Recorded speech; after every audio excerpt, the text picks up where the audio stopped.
Welcome, Libra. This is Regina from Pacific Tarot getting ready to do your new moon in Libra reading. This is going to be touching on the area of your outward expression and projection, the way others see you. And I've titled this video Better Love because Libra is about balance, equity, and deep connection in our lives, harmony, this idea of connecting with others in an authentic way and ways that, because it's an air sign, we can improve upon that. So this is a general reading. It will not be relevant to all of you. If this reading does resonate for you, please consider liking and subscribing to my channel. Also, if you're interested in a personal reading, information for that is in the description box below. So let's get started, Libra, with an overall energy for this new moon month. We have the Lovers. This is really describing, as symbolizing, this description of finding balance, making choices in your life that reflect the best of what is of benefit to you. This is describing your experience being significant enough that you've had a chance to make many decisions that have helped you to know who you are better. And here you're very focused on a way of expressing who you are holistically so that you are joining with another or others to create something that is long-term, that is going to last, that will be of long-term benefit for you, something that's going to go the long haul.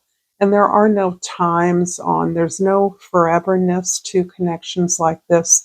They last as long as they last. Some quite happily last almost a lifetime. And many last for as long as there's something to learn, as long as that friendship remains intact.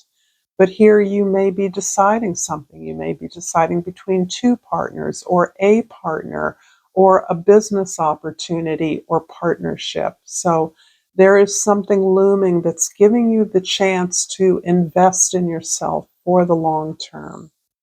In the 10th house, the house of your social identity, the 10 of Swords looks scary enough, but this is actually describing the end of something very difficult. This looks as though it could particularly be resonating for many of you in your professional practice or your place of work. This can be a feature of a community or an organization you belong to, but something structurally has come to an end.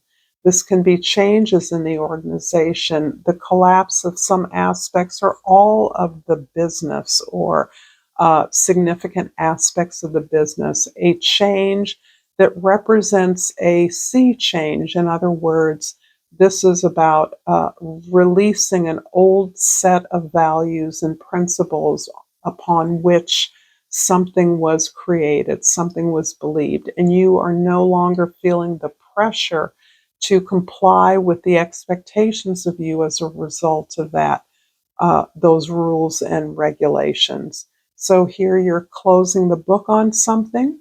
You're probably quite emotionally exhausted, if not physically exhausted, and you're really allowing yourself to just let the old die out while you understand the real profundity of the changes that are occurring, and that you've had something to do with the change through your desire for something more, your desire for something different. You're ready for a new beginning. In the first house, your perspective, as I described earlier, is an area that the new moon is really shining a light on. And the Emperor here is describing your abandonment of the expectations of others and the pressure that has put on you. Here you're surrendering to having control over things outside of yourself, the things you cannot control, and instead are taking a lot of pride in the way that you can control your reactions, your response to life, your response to the opportunities that you have. This is a card that really is about being fully responsible for your own reality. And this is a spiritual key. You are understanding that as you think, so shall you experience. And you are busy cultivating the conditions under which you can be in control, you can expand, you can grow, and you can be successful. Quite often, the Emperor does this work on behalf of others, on behalf of a community. So it feels as though, Libra, you are releasing an old professional experience and you are assuming a new one. This could even be you starting your own business after the failure of a job that you worked at for a long time, an institution that no longer functions at the same full capacity, and you instead are breaking off and cultivating a particular expertise that you can make a success on your own terms. In the fourth house, the house of your roots, your history, your family, the Three of Pentacles is describing collaboration. And for you, Libra, whether your sun, moon, rising, or placement, the Libra energy is very much about balance, justice, fairness. And here I feel you establishing this different and more intimate way of working. Excuse me, where you are a part of a team of similarly skilled but people with distinct expertise. So you bring together your expertise in a situation where others do the same. And there are no official leaders or founders. There are only equal partners developing ideas in a non-hierarchical way. This is almost like a think tank or a way of collaborating where you simply allow the ideas to develop between you, and each of you brings your expertise to any number of aspects of what you are developing.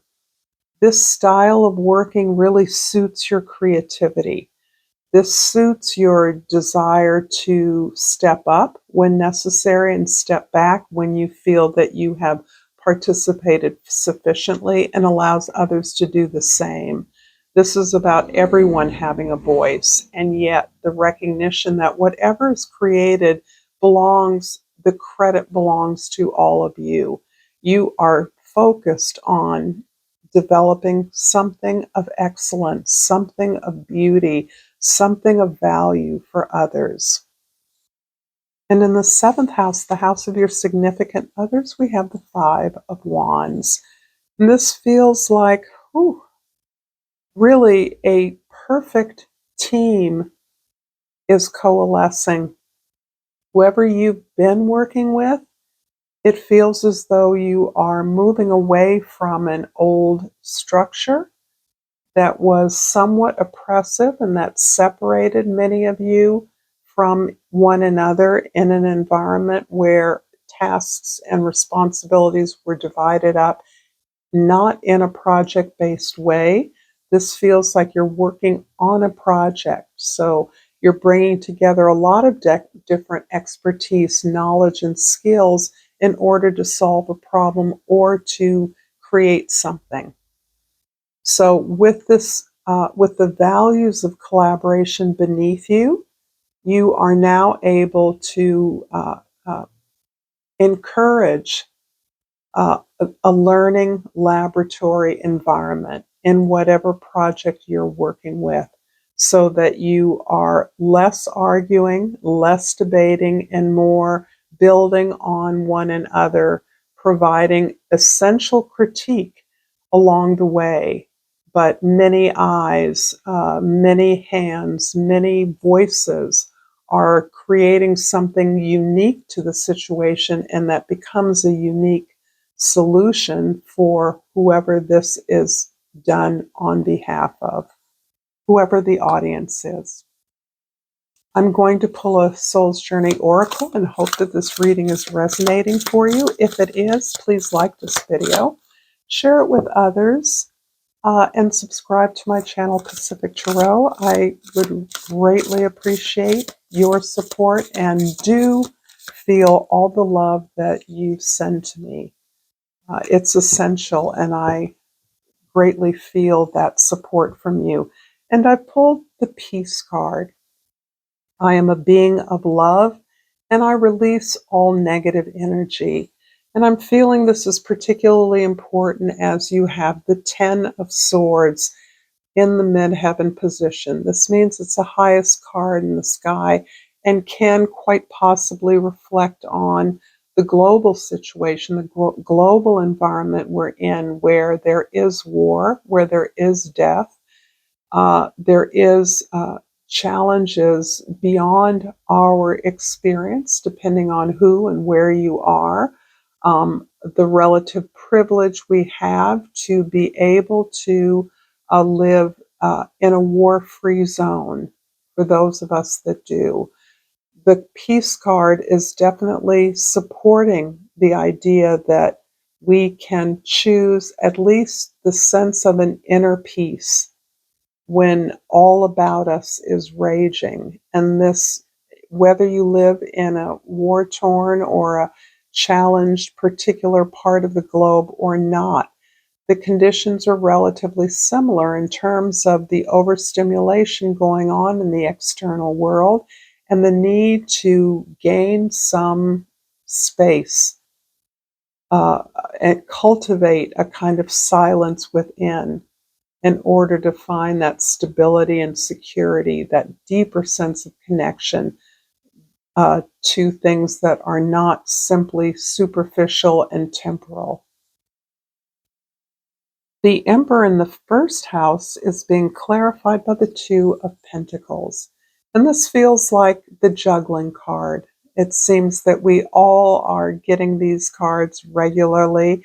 And again, as part of the way our global world has shifted and intensified, I think we can all agree on that. There is a way in which one necessarily goes back and forth to find reasons, to look for solutions, to gain the lessons and the wisdom of the past while we move forward and envision something more positive for ourselves. This is an eternal dance that requires a lot of energy and a willingness and openness to learn what needs to be learned to move forward. Ultimately, knowing that you know all you need to know, you are prepared. The Three of Pentacles in the fourth house is clarified by the Ten of Wands. So the Ten of Pentacles, I'm sorry, this is the second 10. Tens are always an emblem of change. You're moving from one state to another, so not only does it include an ending, but a beginning. So again, this makes it more of a transformation than a rebirth. This is again touching upon the very idea of your privilege. No matter what your superficial or material conditions, there is an awareness that you are privileged enough, you are entitled enough to be aware of your opportunities, your lessons, your challenges as opportunities, to know that what you've received, how you've benefited, is because those that came before you made it so.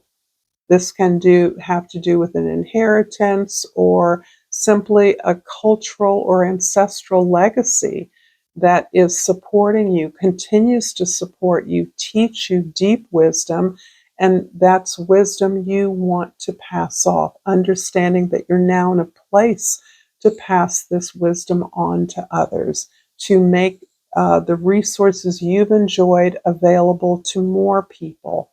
So this is a kind of legacy that goes beyond philanthropy, which we so often associate with giving away charity. This is not that. This is the kind of paying forward that we each and every one of us does in our way when we have the opportunity. What I've learned, I can share with others so that they can learn. In the seventh house, the Five of Wands is clarified by the Nine of Cups. This release, this change that has occurred in your community, in your job, even in your family, has sparked a lot of determination, a lot of empowering vision for you to move forward and to grow, to expand. And the way in which you are interacting with others, Libra, is very much what is giving you a lot of joy, more than pleasure. It's satisfaction. It's a contentment that you've learned how to leverage the opportunities you have in a way that is creating a better world, that is filling in the blank of whatever structure has been vacated from your life. This can go far beyond a job or a home. This can be the institutions we rely on as social beings to accomplish certain things, and the breakdown of those, the breakdown in some of the systems we've taken for granted throughout most of our lives are changing, and yet you're understanding how working with others we can create something better, something more just, something more accessible to more people. And not only is this about sharing and redistributing resources, but it's about the joy in doing that, the joy in the work. Because if one doesn't enjoy the process, then you're missing out. It's like the journey is value is the journey.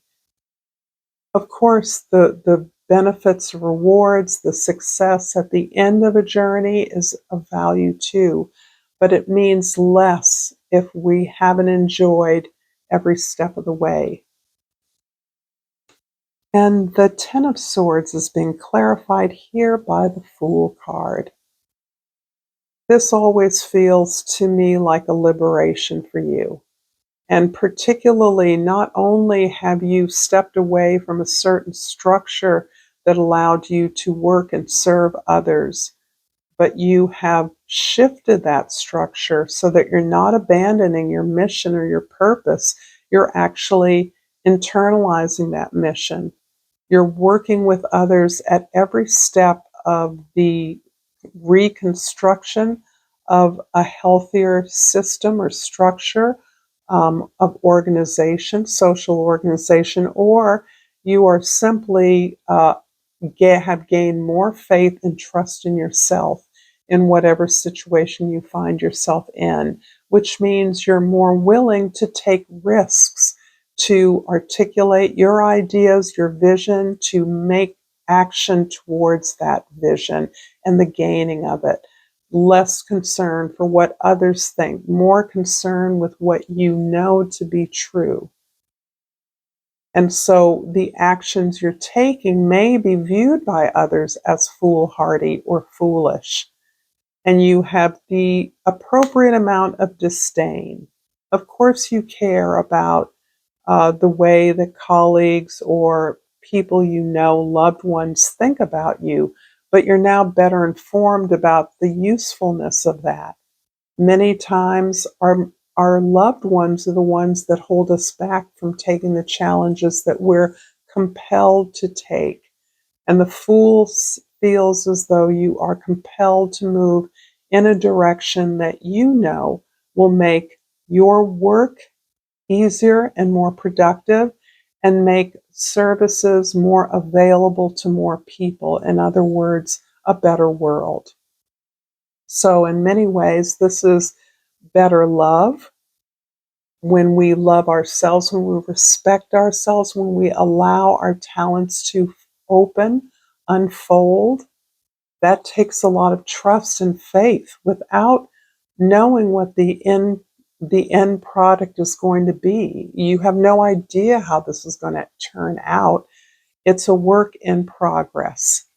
and that it unfolds and evolves daily. And your willingness to hang on for that ride is where your liberation comes in.